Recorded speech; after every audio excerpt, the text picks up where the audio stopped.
नमस्कार, आप देख रहे हैं मुद्दे की बात। मैं हूं आपके साथ आलोक द्विवेदी। 25 नवंबर से शुरू हुए संसद सत्र में विपक्ष और सत्ता पक्ष के हंगामे के कारण केवल 2 दिन कामकाज हो पाया है।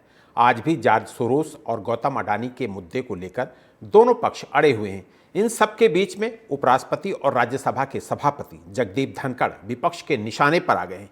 विपक्ष का आरोप है कि राज्यसभा की कार्यवाही के दौरान धनखड़ लगातार सत्ता पक्ष का बचाव करते हैं, सत्ता पक्ष के सांसदों को नियमों के खिलाफ बोलने की अनुमति देते हैं, जबकि विपक्ष को उनका कोई संरक्षण नहीं मिलता।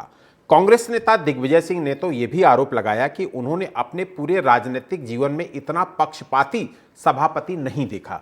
राज्यसभा के सभापति को हटाने के लिए महाभियोग लाना जरूरी नहीं है, उन्हें सामान्य प्रस्ताव के तहत बहुमत से हटाया जा सकता है। लेकिन राज्यसभा सभापति का पद उपराष्ट्रपति की पदेन जिम्मेदारी होती है, इसलिए विपक्ष को उन्हें उपराष्ट्रपति पद से हटाना होगा।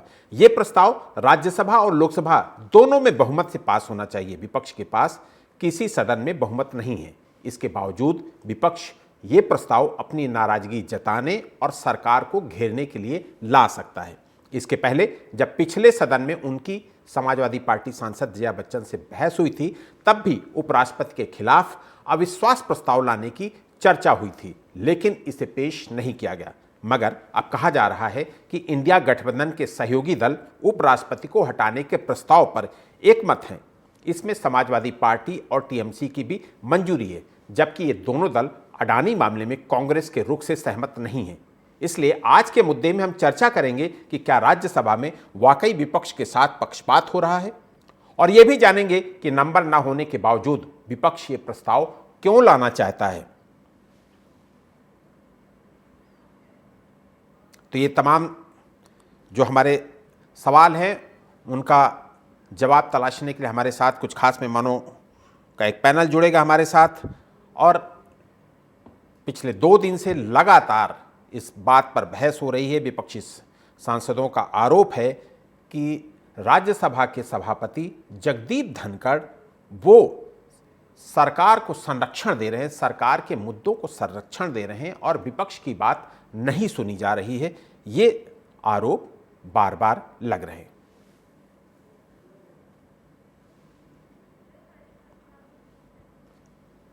तो हमारे साथ इस चर्चा में शामिल होने के लिए वरिष्ठ पत्रकार सुशील वकील जी हमारे साथ लगातार रहेंगे, और इसके अलावा बीजेपी से संजीव वर्मा जी हमारे साथ जुड़ गए हैं। आप दोनों मेहमानों का बहुत बहुत स्वागत है। संजीव जी, राज्यसभा के सभापति जगदीप धनखड़ पर आरोप लगते हैं कि वो हर मुद्दे पर सरकार के साथ खड़े दिखते हैं।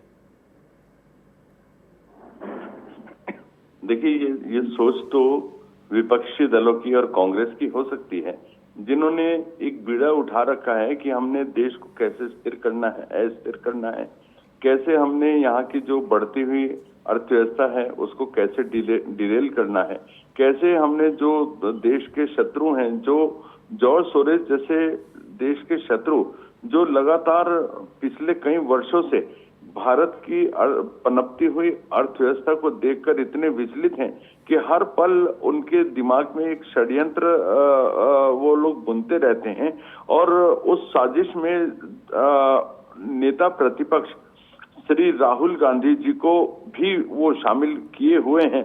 इसके पुख्ता प्रमाण आज जब हाथ लगे हैं, और जब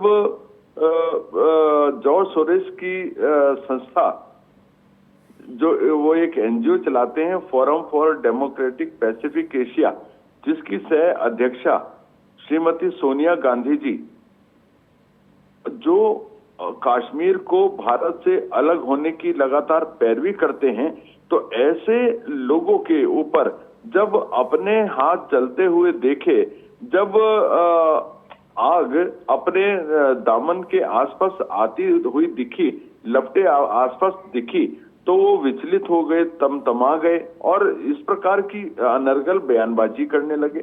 कांग्रेस पार्टी जो कभी भी विकास के साथ नहीं चली, कांग्रेस पार्टी जिसने कभी भाई को भाई से मिलने की बात कभी नहीं करी, बल्कि भाई से भाई को लड़ाने की बात करी, कभी जातियों में, कभी संप्रदाय में, कभी भाषाओं में और कभी क्षेत्रों में उत्तर से दक्षिण को लड़ाने की बात करते हैं। पश्चिम से पूरब को लड़ाने की बात करते हैं, कभी रंग भेद की बात करते हैं। तो मैं सोचता हूँ इस प्रकार के जो वैमनस्य का भाव कांग्रेस पार्टी के अंदर है, तो वो भारत के प्रति कहीं से कहीं तक भी वाजिब नहीं। और जब इस तरह की कभी बात आती है, अभी देखिएगा ये लोग लगातार अडानी के मुद्दे पर संसद में गतिरोध पैदा किए हुए थे बहुत लंबे समय तक, जहां आप भी जानते हैं, पूरा देश जानता है, एक एक दिन की कार्यवाही में कई कई करोड़ रुपए का खर्चा आता है। और देश का कीमती जो संसाधन ये लोग लगातार एक तरह से अनुपयोगी किए हुए हैं और पूरी जो सिस्टम को एक तरह से हैंग किए हुए हैं। पूरा एक साजिश और षड्यंत्र के तहत जहां ये भारत की अर्थव्यवस्था को लगातार डिरेल करने का काम कर रहे हैं, मोदी विरोध करते करते ये देश का विरोध करने बैठ गए। आप ये देखिए, जब जब हमारे संसद के सत्र आहूत होते हैं, उससे तुरंत पहले ही विदेश की धरती पर ये लोग षड्यंत्र रचते हैं। और कभी 5 दिन पहले, कभी 7 दिन पहले। संजीव जी, आऊंगा आपके पास। हमारे साथ कांग्रेस प्रवक्ता अमित तिवारी भी जुड़ गए हैं। अमित जी, बहुत बहुत स्वागत है आपका इस चर्चा में शामिल होने के लिए। क्या है तैयारी अविश्वास प्रस्ताव की? कितने लोग जुट चुके हैं? कल तक तो 70 लोग जुट गए थे, कुछ और भी बढ़े उसमें? देखिए, हमारी तैयारी जो भी है वो पुख्ता है और हम इस बात को आश्वस्त करना चाहते हैं कि उपराष्ट्रपति जो राज्यसभा के पदेन सभापति होते हैं, उनकी अपनी एक गरिमा होती है। और हमने आज ही नहीं, हमने विगत कुछ वर्षों से देखा है कि जिस प्रकार का उनका रवैया रहा है, एक सांसदों को किस प्रकार से ट्रीट करना चाहिए, एक तरफा कार्रवाई की बातें रही हैं, वो लोकतंत्र के लिए घातक है कहीं ना कहीं। हम सभी उस विषयों पर संजीदा हैं और आगे कार्य करेंगे। जहां तक हम बात कर रहे थे, जॉर्ज की बात हो रही थी और देश विरोध की बात हो रही थी। अरे भाई, हम तो कहते हैं कि आपके पास जो पुख्ता प्रमाण लगे हैं, मैं चुनौती देता हूं भारतीय जनता पार्टी को कि वो झूठा राग अलापना बंद करें और किसी की भी छवि को धूमिल करके आपको कुछ नहीं मिलने वाला, देश की जनता जानती है। अगर आपके पास इतने पुख्ता प्रमाण हैं तो आप करो कार्रवाई। आपको किसने रोका है? आपके पास सब कुछ है इस देश में, आप कार्रवाई करो। और आप जिन संस्थाओं का नाम ले रहे हैं, उन संस्थाओं को भारत में बंद कर दो। अगर आपको ऐसा कुछ लगता है तो उसमें क्या समस्या है। लेकिन आप ये बताओ, आप अडानी का बचाव कब तक करो? आप अडानी पर कार्रवाई कब करो? आप बताओ ना, अडानी पर जांच कब बैठेगी? आप ये बताओ कि 1000 करोड़ की जो अजीत पवार जी की संपत्तियां थी, वो आयकर विभाग ने जो जब्त थी वो फ्रीज कर दी, छोड़ दिया उनको ओपन कर दिया, खुले में छोड़ दिया। अब ये बताओ ना, आयकर विभाग के पास पुख्ता सबूत नहीं है। आप बताओ, आप देखो किस दिशा में ले जाना चाहते हो। एक हो तो सेफ हो, अडानी और मोदी एक है तो सेफ है। दूसरी बात आलोक भाई, बस छोटी सी बात कि ये लोकतंत्र की एक गरिमामयी पार्टी रही, जिसको धूमिल करने का काम विगत जो भारतीय जनता पार्टी की सरकारें हैं उन्होंने किया है। चाहे वो लोकसभा के मंदिर की बात हो, चाहे वो राज्यसभा के मंदिर की बात हो, सदैव और सदैव तानाशाही रवैया को अपना करके इस सदन की परिपाटी को जनता के मुद्दों से हटाने के लिए डाला जाता। कहीं पर नोट की गड्डी डाल दी जाती है। अडानी का मुद्दा हटे इसलिए इस बात पर भी उतर आते हैं कि नोट की गड्डी सदन के अंदर। और भाई, इस बात को समझिए, दूसरी बात देश की जनता कि जो सदन टोटली सीसीटीवी कैमरे से लैस है, आप उसकी पड़ताल कराओ और पता लगे कि वो 500 की गड्डी जो उछल करके आई वो है किसकी। अब कितनी नीचता की हद तक गिर सकते हो, कौन कौन हथकंडे अपना सकते हो, इस बात से इन सभी चीजें परिलक्षित होती है, देश की जनता जानती है। और हम भी चाहते हैं कि जनता के वाजिब सवाल सदन के पटल पर आए। लेकिन भारतीय जनता पार्टी चाहती है। ठीक, सुशील वकील जी, आप अच्छी तरीके से समझते हैं कि राज्यसभा का सभापति उपराष्ट्रपति की पदेन भूमिका होती है, तो इसलिए उनको अगर हटाना है तो लोकसभा में भी वो प्रस्ताव पारित कराना जरूरी होगा। और लोकसभा में क्या स्थिति है, सीधी सी सबको पता है कि 293 एनडीए के पास हैं और 234 इंडिया के पास हैं। ऐसे में कैसे संभव होगा? क्या है ये नाटक? देखिए, ये जो राष्ट्रपति, उपराष्ट्रपति और सभापति राज्यसभा के खिलाफ ये जो अविश्वास पत्र लाया जा रहा है, ये कांग्रेस को भी और अब ये इंडिया ब्लॉक को भी पता है कि ये कभी पास होना नहीं है। क्योंकि इस टाइम भी जो ये एनडीए की पोजीशन है बड़ी स्ट्रांग है। 113 में इनके मेंबर्स है, प्लस 6 जो नॉमिनेटेड हो गए बाय इलेक्शन के बाद, 119 है इनके पास। और 117 तक ये अगर 117 जो ये उसके बाद इसको रिजेक्ट कर सकते थे। उसके बाद कांग्रेस के कितने अपने 27 है, और उसके इंडिया गठबंधन के बाकी 58 या अलायंस के 58 है। इनके टोटल बनते हैं 85। इनको पता है ये चीज कभी ये पारित होना है कि ये कभी पास नहीं होना है। और दूसरा चीज है, आज तक जो रहा है रिकॉर्ड आज तक राज्यसभा के, आज तक कभी किसी वाइस प्रेसिडेंट या चेयरमैन राज्यसभा को कभी इम्पीचमेंट नहीं हुआ है। लेकिन यह जो यहाँ इंडिया ब्लॉक पर्टिकुलरली कांग्रेस ये चाहता है कि इस चीज को थोड़ा बहुत यह लगे, दूर लगे, ताकि सब लोगों को पता चले कि देखो जी ये अपना चेयरमैन साहब क्या कर रहे हैं। ये उसके बाद भी अगर ये राज्यसभा में भी ये के बाद ये लोकसभा में जाएगा। लोकसभा में जब तक 50% लोग यदि मेंबर पार्लियामेंट उसको पास नहीं करेंगे तब तक ये पास नहीं हो जाएगा लोकसभा में भी। ये खाली जो अपोजिशन का है या इनका अटेंशन सीख करने के लिए है। आप देख लीजिए ये जो राज्यसभा सभापति के खिलाफ ला रहे हैं, किस चीज पे ला रहे कर रहे हैं, पक्षपात कर रहे हैं सत्ताधारियों की ओर। ये जो राज्यसभा में मुद्दे उठा रहे हैं, मेन जो इनके मुद्दों पे शिकायत है वो है, एक तो है किसान का, दूसरा है ये अपना अडानी का, और तीसरा है मणिपुर का। आप देखिए मणिपुर ही आ गई, पहले पंजाब किसानों का, पंजाब के 100 के 150 किसान इस टाइम यहाँ शंभू बॉर्डर पे आ रहे हैं। उसका मतलब ये नहीं कि सारे भारतवर्ष में ये जो 30-35 स्टेट है सब स्टेटों के किसान उसमें शामिल है। अब ये उसमें को राज्यसभा में उठाना चाहते हैं, जो एक लोकल मुद्दा है वो ये चीजें जो राज्यसभा में कम से कम ये चीजें छोटे से मुद्दे उठाना ये विपक्ष के कोई ये चीज। दूसरा चीज है जैसे मणिपुर का है, मणिपुर सरकार कंट्रोल में कर रही है, हर चीज में कोशिश जब यह प्रयास जारी है, वो भी अब बार बार उठाना हमें मणिपुर पे कर लो। तीसरा अडानी का, ये पहली बार नहीं हुआ, अडानी का बहुत बार उठा चुके हैं। अडानी देश का सबसे बड़ा उद्योगपति है, इतना बड़ा कारोबार देश में फैला हुआ, और जिनके एक ही चीज में इनके नेता भी और ये लोग भी सारे एक ही बात कर रहे हैं। देखो जी ये जो अपना ये अडानी है, ये मोदी इसको संरक्षण दे रहा है, इसको ये जो इसका कारोबार में यह बढ़ावा दे रहा है।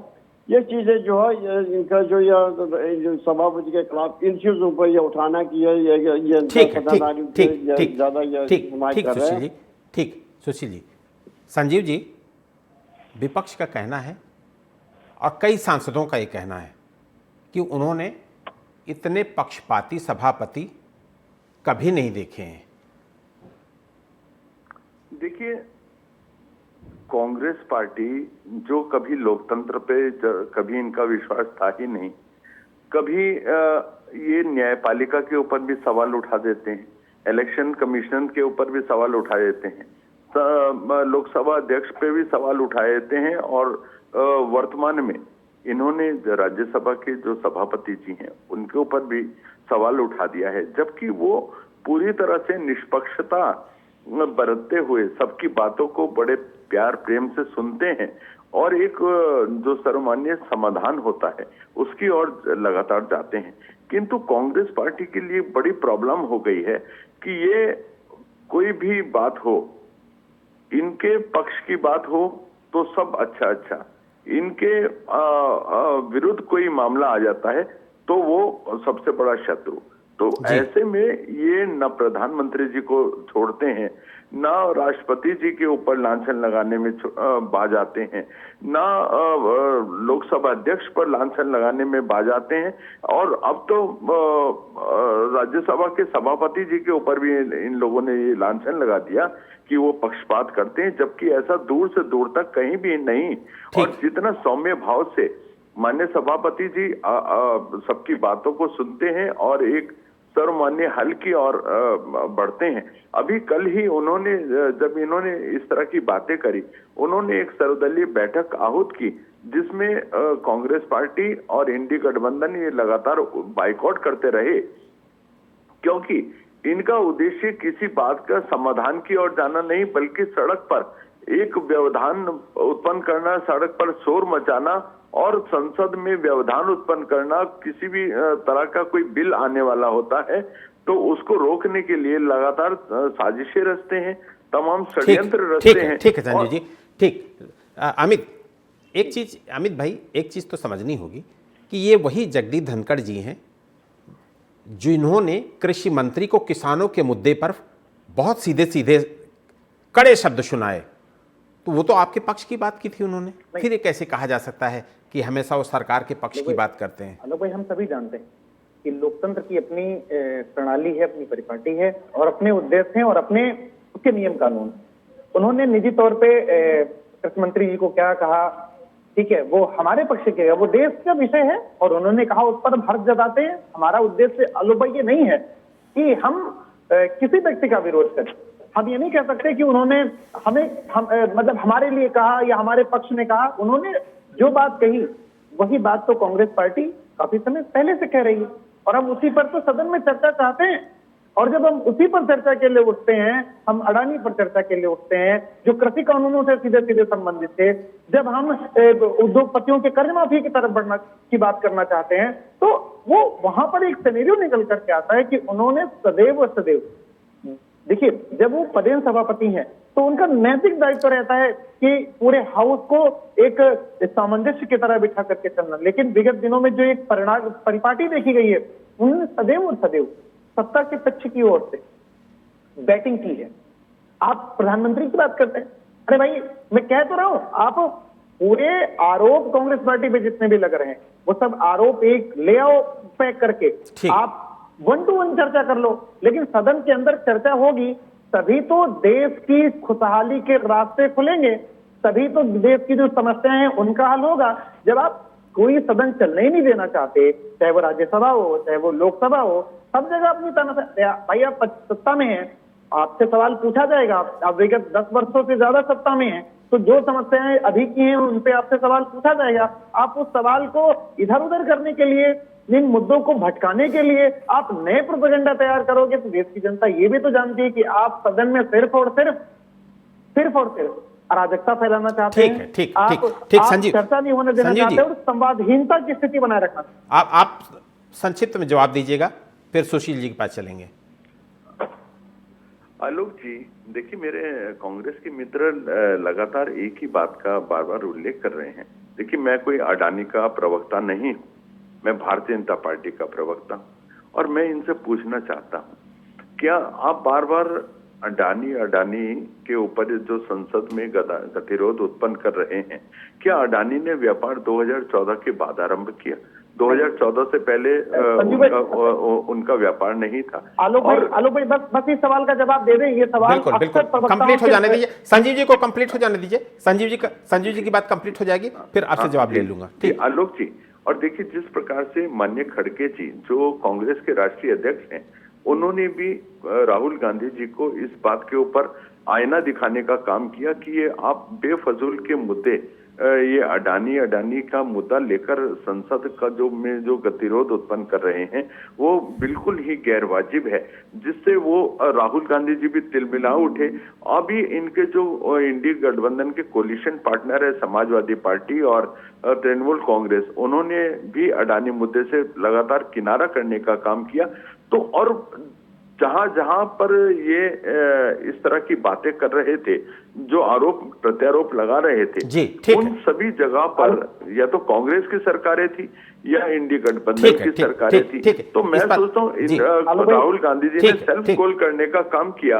और जो हर्ष, आलोक जी, मैं 10 सेकंड में बात पूरी कर रहा हूँ, मैं 10 सेकंड में बात पूरी कर रहा हूँ। और जिस प्रकार से खड़गे जी ने राहुल गांधी जी को आईना दिखाया, तो राहुल गांधी जी का भी मेरे को बहुत डर है, बहुत बड़ा डर है कि इनका भी हर्ष गांधी परिवार वो ना करे जो सीताराम केसरी का और पीवी नरसिंह राव जी का किया था। क्योंकि गांधी परिवार के खिलाफ बोलने का ईमानदारी से 10 से 15 सेकंड अपनी बात खत्म करिएगा। सुशील जी के पास जाऊंगा मैं, सुशील जी के पास जाऊंगा। सुशील जी की बारी है।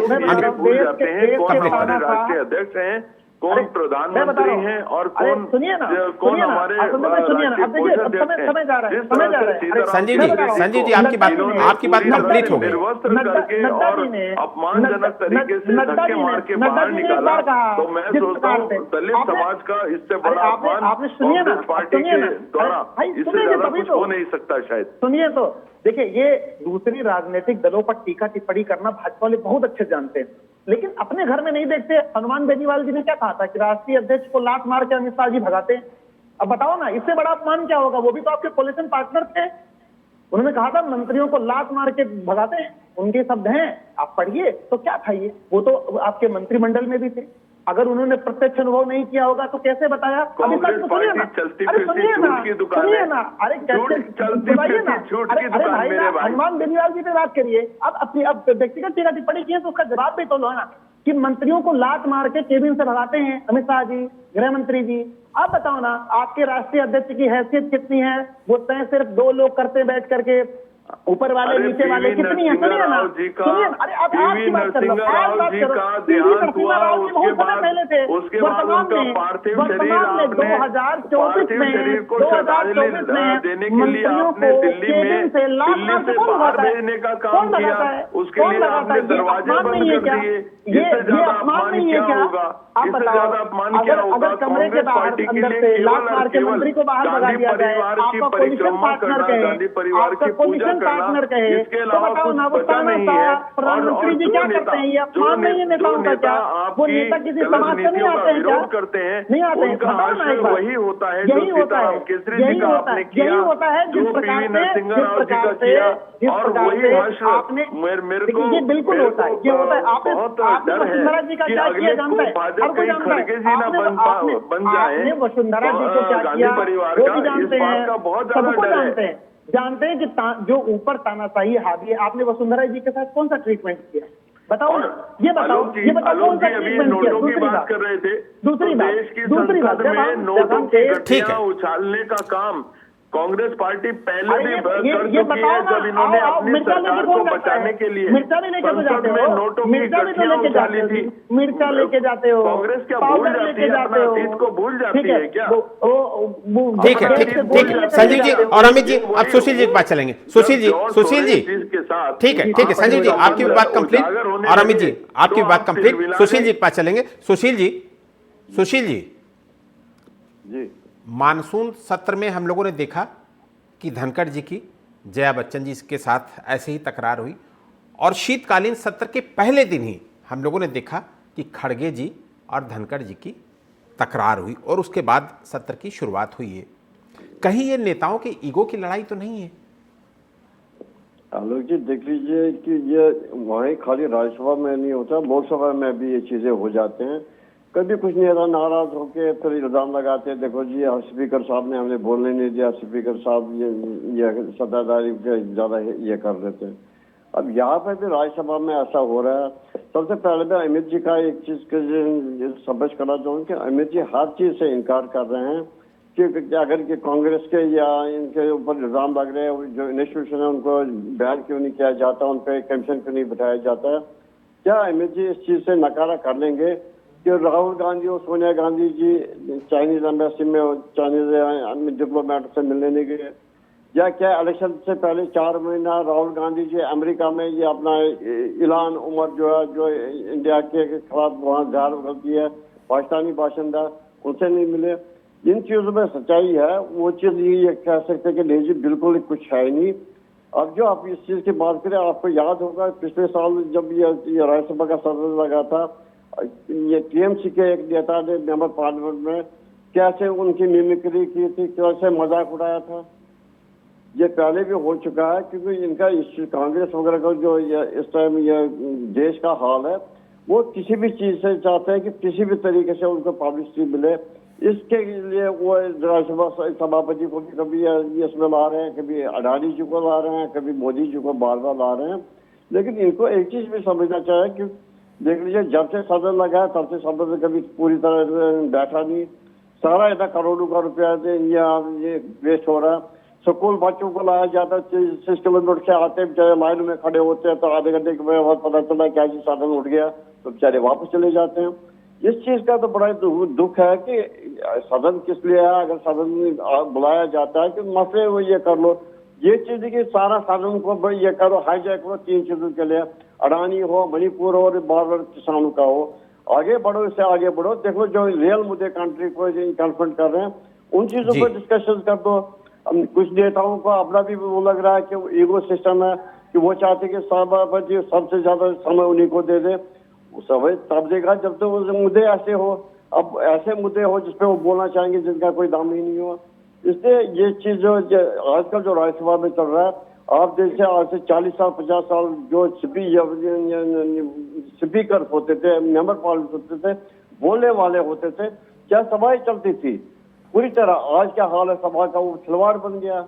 लोग भी टीवी दे खोल के बैठते हैं तो वहाँ क्या चीज वो देख रहे हैं कि उसके बाद घंटे के बाद क्या जी। ठीक है सुशील जी, ठीक है सुशील जी। अमित, बहुत संक्षिप्त में इसका जवाब चाहूंगा। अभी तक आपको संवैधानिक संस्थाओं पर भरोसा नहीं था, अब संवैधानिक पदों पर बैठे हुए लोगों पर भरोसा नहीं है, और एक तरफ आप लोकतंत्र की दुहाई देते हैं। लोकतंत्र के ही कायदे तो हमें सिखाते हैं कि जो जहां पर है उसको सबसे बड़ा प्रहरी भी अपने आप को आप लोकतंत्र का मानते हैं, और संवैधानिक पदों पर बैठे हुए संवैधानिक संस्थाओं पर आपको भरोसा नहीं है। नहीं, संवैधानिक पदों पर बैठने का जो अधिकार है, जो बैठने के बाद उसके कृत्य हैं, वो लोकतंत्र के साथ होने चाहिए। अगर वो लोकतंत्र के साथ नहीं होंगे और लोकतंत्र की परिपाटी को परिलक्षित नहीं करेंगे तो हम सवाल उठाएंगे। लोकतंत्र हमें ये भी तो अधिकार देता है कि अगर कहीं पर कोई अनैतिक या गैर जिम्मेदाराना रवैया हो रहा है तो उस पर हम बात कर सके। लोकतंत्र में हमें ये जो हम अपना प्रस्ताव है वो भी लाने की तो ताकत लोकतंत्र ने दी है, और अगर हमें वो ताकत मिली है तो अब लोकतंत्र की ताकत का तो प्रयोग कर रहे हैं। और जहां तक बात रही कि कानून न मानने वाले लोगों की, वो ठीक है अमित, वक्त हमें इतने की इजाजत देता है। अमित जी, आपका भी बहुत बहुत शुक्रिया करूंगा चर्चा में शामिल होने के लिए। संजीव जी, आपका भी शुक्रिया करूंगा, और सुशील वकील जी, आपका भी बहुत बहुत शुक्रिया करूंगा। धनखड़ जी बहुत सक्रिय उपराष्ट्रपति और राज्यसभा के सभापति हैं। उनके पहले के उपराष्ट्रपतियों की सीमित चर्चा और भूमिका होती थी। राज्यसभा की कार्यवाही भी ज्यादातर उपसभापति ही संचालित करते थे, लेकिन धनखड़ जी लगातार सक्रिय रहते हैं, जो विपक्ष को शायद ठीक नहीं लगता। इसलिए राज्यसभा में सरकार के साथ वो भी विपक्ष के निशाने पर रहते हैं। बहरहाल, अब विपक्ष ने प्रस्ताव लाने का मन बनाया है, तो देखना यह होगा कि अपने प्रस्ताव के पक्ष में वो कितना समर्थन जुटा पाते हैं। आज की इस बहस में बस इतना ही। मुझे दीजिए इजाजत, और आप देखते रहिए देश और दुनिया की बड़ी खबरों के लिए TV 27 न्यूज़।